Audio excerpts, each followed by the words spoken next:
اعوذ باللہ من الشیطان الرجیم بسم اللہ الرحمن الرحیم۔ تمام سننے اور دیکھنے والوں کو میری طرف سے باادب السلام علیکم ورحمۃ اللہ وبرکاتہ۔ سلام کے بعد آئے دوستوں، ہم سب مل کر ایک مرتبہ درود پاک پڑھ لیتے ہیں۔ درود پاک پڑھنے سے اللہ پاک 10 گنا معاف فرما دیتے ہیں، 10 درجات بلند کر دیے جاتے ہیں، 10 نیکیاں نغمہ اعمال میں لکھ دی جاتی ہے، اور درود پڑھنے والوں پر اللہ پاک 10 مرتبہ رحمتیں نازل فرماتے ہیں۔ اللہم صل علی محمد وعلی آل محمد کما صلیت علی ابراہیم وعلی آل ابراہیم انک حمید مجید۔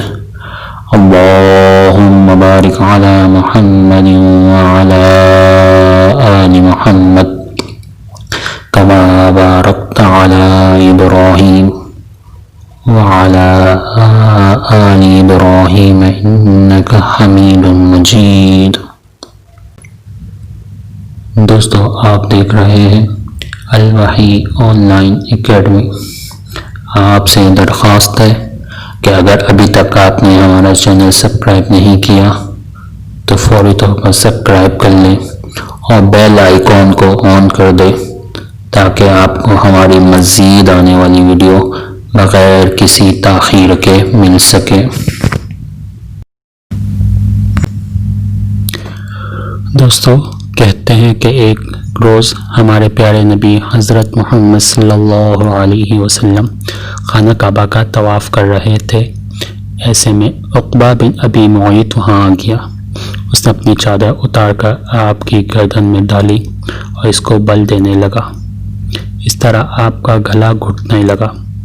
حضرت ابوبکر صدیق رضی اللہ تعالی عنہ دوڑ کر آئے اور اسے کندھوں سے پکڑ کر ڈھکیلا۔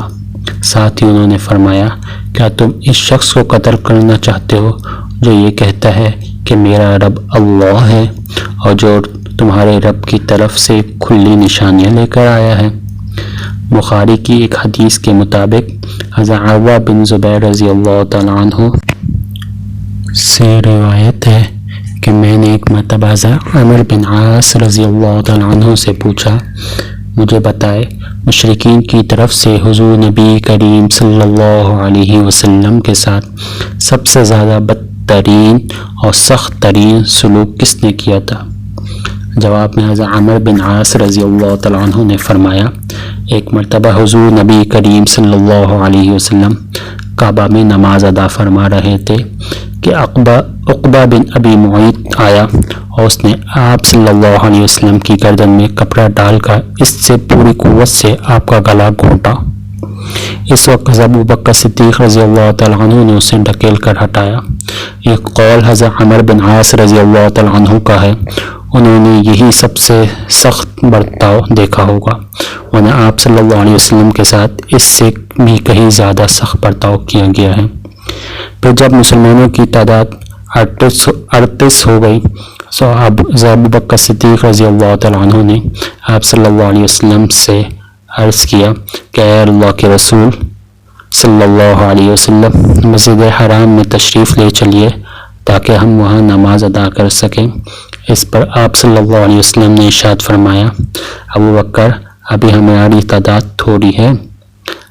ابوبکر صدیق رضی اللہ تعالیٰ عنہ نے پھر اسی خواہش کا اظہار کیا۔ آخر حضور نبی کریم صلی اللہ علیہ وسلم اپنے تمام صحابہ کے ساتھ مسجد حرام میں پہنچ گئے۔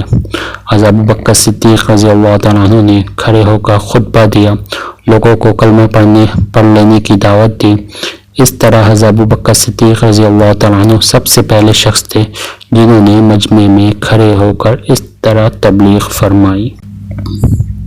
اس خطبے کے جواب میں مشرکین مکہ حضرت ابوبکر رضی اللہ تعالیٰ عنہ اور دوسرے مسلمانوں پر ٹوٹ پڑے اور انہیں مارنے لگے۔ حضرت ابوبکر صدیق رضی اللہ تعالیٰ عنہ کو تو انہوں نے سب سے زیادہ مارا پیٹا، مار پیٹ کی انتہا کر دی۔ عقبہ نے تو انہیں اپنے جوتوں سے مار رہا تھا اور اس میں دوہرا تلہ لگا ہوا تھا۔ اس نے حضرت ابوبکر صدیق رضی اللہ تعالیٰ عنہ کے چہرے پر ان جوتوں سے اتنی ضربیں لگائی کہ چہرہ لہو لہان ہو گیا۔ ایسے میں حضرت ابوبکر صدیق رضی اللہ تعالیٰ عنہ کے قبیلے بنو تمیم کے لوگ وہاں پہنچ گئے۔ انہیں دیکھتے ہی مشرکین نے حضرت ابوبکر صدیق رضی اللہ تعالیٰ عنہ کو چھوڑ دیا۔ ان لوگوں نے حضرت ابوبکر صدیق رضی اللہ تعالیٰ عنہ کو ایک کپڑے میں لٹا لیا اور بے ہوشی کی حالت میں گھل لیا۔ ان سب کو یقین ہو چکا تھا کہ حضرت ابوبکر صدیق رضی اللہ تعالیٰ عنہ آج زندہ نہیں بچے گے۔ اس کے بعد بنو تمیم کے لوگ واپس حرم آئے اور انہوں نے کہا، اللہ کی قسم اگر ابوبکر مر گئے تو ہم عقبہ کو قتل کر دیں گے۔ دوستوں، یہ کہنے کے بعد پھر جب یہ لوگ حضرت ابوبکر صدیق رضی اللہ تعالیٰ عنہ کے پاس آئے تو ان لوگوں نے اور حضرت ابوبکر صدیق رضی اللہ تعالیٰ عنہ کے والد نے حضرت ابوبکر صدیق رضی اللہ تعالیٰ عنہ سے بار بار بات کرنے کی کوشش کی، لیکن آپ رضی اللہ تعالیٰ عنہ بالکل بے ہوش تھے۔ آخر شام کے وقت کہیں جا کر آپ رضی اللہ تعالیٰ عنہ کو ہوش آیا اور بولنے کے قابل ہوئے تو انہوں نے سب سے پہلے یہ پوچھا کہ آن حضرت صلی اللہ علیہ وسلم کا کیا حال ہے۔ گھر میں موجود افراد نے ان کی اس بات کا کوئی جواب نہ دیا۔ ادھر ابوبکر صدیق رضی اللہ تعالیٰ عنہ بار بار اپنا سوال دہرا رہے تھے۔ آخر ان کی والدہ نے کہا، اللہ کی قسم ہمیں تمہارے دوست کے بارے میں کچھ معلوم نہیں ہے۔ یہ سن کر ابوبکر صدیق رضی اللہ تعالیٰ عنہ نے فرمایا، اچھا تو پھر ام جمیل بنت خطاب کے پاس جائے، ان سے آپ صلی اللہ علیہ وسلم کا حال دریافت کر کے مجھے بتائے۔ ام جمیل رضی اللہ تعالیٰ عنہ حضرت عمر رضی اللہ تعالیٰ عنہ کی بہن تھی۔ اسلام قبول کر چکی تھی لیکن ابھی تک اپنے اسلام کو چھپائے ہوئے تھے۔ حضرت ابوبکر صدیق رضی اللہ تعالیٰ عنہ کی والدہ ان کے پاس پہنچی۔ انہوں نے ام جمیل رضی اللہ تعالیٰ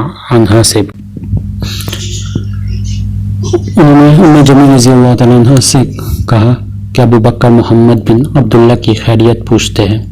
ام جمیل رضی اللہ تعالیٰ عنہ چونکہ اپنے بھائی حضرت عمر بن خطاب رضی اللہ تعالیٰ عنہ سے ڈرتی تھی، ابھی تک ایمان نہیں لائے تھے، اس لیے انہوں نے کہا، میں نہیں جانتی۔ ساتھ ہی وہ بولی، کیا آپ مجھے اپنے ساتھ لے جانا چاہتی ہے؟ حضرت ابوبکر صدیق رضی اللہ تعالیٰ عنہ کی والدہ نے فوراً کہا، ہاں۔ یہ دونوں وہاں سے حضرت ابوبکر صدیق رضی اللہ تعالیٰ عنہ کے پاس آئے۔ ام جمیل رضی اللہ تعالیٰ عنہ نے حضرت ابوبکر صدیق رضی اللہ تعالیٰ عنہ کو زخموں سے چور دیکھا تو چیخ پڑی، جن لوگوں نے تمہارے ساتھ یہ سلوک کیا ہے وہ یقیناً فاسق اور بدترین لوگ ہیں۔ مجھے یقین ہے اللہ تعالیٰ ان سے آپ رضی اللہ تعالیٰ عنہ کا بدلہ لے گے۔ حضرت ابوبکر صدیق رضی اللہ تعالیٰ عنہ نے کہا، رسول اللہ صلی اللہ علیہ وسلم کا کیا حال ہے؟ ام جمیل رضی اللہ تعالیٰ عنہ نے فرمایا، ایسے لوگوں کے سامنے بات کرتے ہوئے ڈرتی تھی جو ابھی ایمان نہیں لائے تھے۔ چنانچہ وہ بولی، یہاں آپ کی والدہ موجود ہے۔ حضرت ابوبکر صدیق رضی اللہ تعالیٰ عنہ فوراً بول پڑے، ان کی طرف سے آپ بے فکر رہے، یہ آپ کا راز ظاہر نہیں کرے گی۔ اب ام جمیل رضی اللہ تعالیٰ عنہ نے کہا، رسول اللہ صلی اللہ علیہ وسلم خیریت سے ہیں۔ حضرت ابوبکر صدیق رضی اللہ تعالیٰ عنہ نے پوچھا، حضور صلی اللہ علیہ وسلم اس وقت کہاں ہیں؟ ام جمیل نے فرمایا، دار ارقم میں ہیں۔ دوستو، یہ سننا تھا کہ حضرت ابوبکر صدیق رضی اللہ تعالیٰ عنہ بولے، اللہ کی قسم میں اس وقت تک کچھ نہیں کھاؤں گا نہ پیوں گا جب تک میں رسول اللہ صلی اللہ علیہ وسلم سے مل نہ لوں۔ ان دونوں نے کچھ دیر انتظار کیا تاکہ باہر سکون ہو جائے۔ آخر یہ دونوں انہیں سہارا دے کر لے چلے اور دار ارقم پہنچ گئی۔ یوں ہی نبی کریم صلی اللہ علیہ وسلم نے حضرت ابوبکر صدیق رضی اللہ تعالیٰ عنہ کی یہ حالت دیکھی تو آپ صلی اللہ علیہ وسلم کو بے حد صدمہ ہوا۔ آپ صلی اللہ علیہ وسلم نے آگے بڑھ کر ابوبکر صدیق رضی اللہ تعالیٰ عنہ کو گلے سے لگا لیا، انہیں بوسہ دیا۔ باقی مسلمانوں نے بھی انہیں گلے سے لگا لیا۔ پھر حضرت ابوبکر صدیق رضی اللہ تعالیٰ عنہ نے آپ صلی اللہ علیہ وسلم سے عرض کیا، آپ صلی اللہ علیہ وسلم پر میرے ماں باپ قربان ہو، اے اللہ کے رسول مجھے کچھ نہیں ہوا سوائے اس کے کہ میرے چہرے پر چوٹ آئی ہے، یہ میری والدہ میرے ساتھ آئی ہے، ممکن ہے اللہ تعالیٰ آپ کے طفیل انہیں جہنم کی آگ سے بچا لے۔ نبی کریم صلی اللہ علیہ وسلم نے حضرت ابوبکر صدیق رضی اللہ تعالیٰ عنہ کی والدہ کے لیے دعا فرمائی، پہلے اسلام کی دعوت دی، وہ اسی وقت ایمان لے آئے، جس سے حضرت ابوبکر صدیق رضی اللہ تعالیٰ عنہ اور تمام صحابہ کو بے حد خوشی ہوئی۔ دوستو، یہ تھی حضرت ابوبکر صدیق رضی اللہ تعالیٰ عنہ کی محبت کا ایک چھوٹا سا واقعہ۔ وہ آپ صلی اللہ علیہ وسلم سے بے حد محبت کرتے تھے اور بے حد قربانیاں دی ہیں حضرت ابوبکر صدیق رضی اللہ تعالیٰ عنہ کی۔ ہم ان کی محبت کی ایک مثال بھی نہیں دے سکتے، بہت لاجواب محبت تھی۔ اور دیکھیں کیسی طرب تھی کہ جب تک اپنے محبوب کو نہیں دیکھا کتنی تکلیف میں تھے، بے ہوش ہو گئے، تکلیف اٹھائی، چلنے کی طاقت نہیں تھی، لیکن ہوش میں آتے ہی سب سے پہلا سوال کیا کہ میرے محبوب کیسے ہیں۔ اور پھر اپنے محبوب کی جب تک خبر نہیں مل گئی تب تک سکون نہیں آیا، اور پھر جب خبر مل گئی تو بھی قسم کھا لی کہ جب تک اپنے محبوب کو نہیں دیکھوں گا تب تک کچھ کھاؤں پیوں گا نہیں۔ پھر اپنے محبوب کے پاس پہنچے، یعنی نبی کریم صلی اللہ علیہ وسلم کے پاس پہنچے۔ نبی کریم صلی اللہ علیہ وسلم بھی بے حد محبت کرتے تھے حضرت ابوبکر صدیق رضی اللہ تعالیٰ عنہ سے، تبھی بے چین تھے۔ اللہ کے نبی صلی اللہ علیہ وسلم نے حضرت ابوبکر صدیق رضی اللہ تعالیٰ عنہ کو جیسے ہی دیکھا تو گلے لگا لیا، یقیناً بہت پرجوش انداز میں لگایا ہوگا، کیونکہ دونوں کا آپس میں ایک دوسرے سے بہت محبت تھی، دونوں کی دوستی بھی بہت اچھی تھی اور پرانی دوستی تھی۔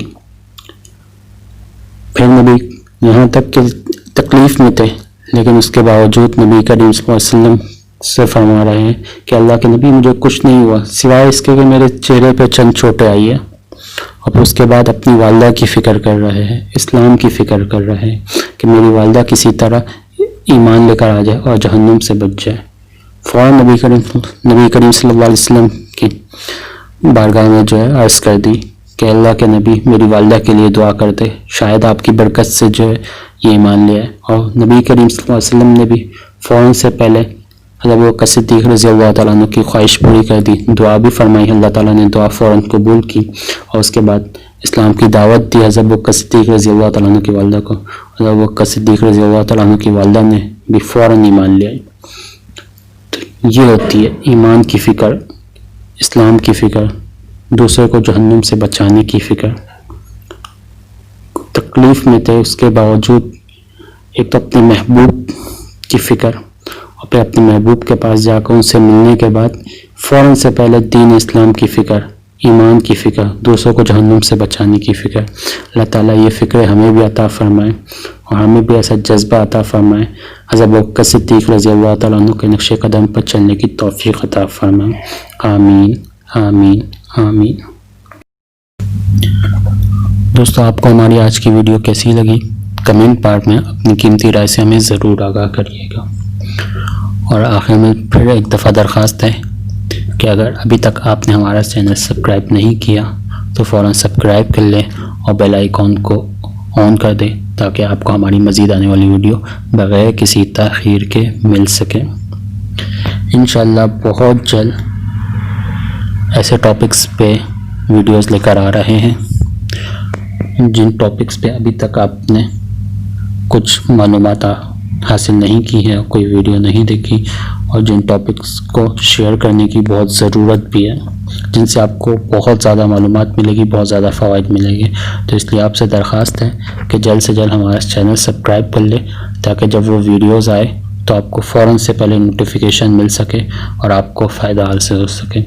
انشاءاللہ ملتے ہیں بہت جلد ایک نئی ویڈیو کے ساتھ، تب تک اپنا بہت زیادہ خیال رکھیے گا، دعا میں یاد رکھیے گا۔ السلام علیکم ورحمۃ اللہ وبرکاتہ۔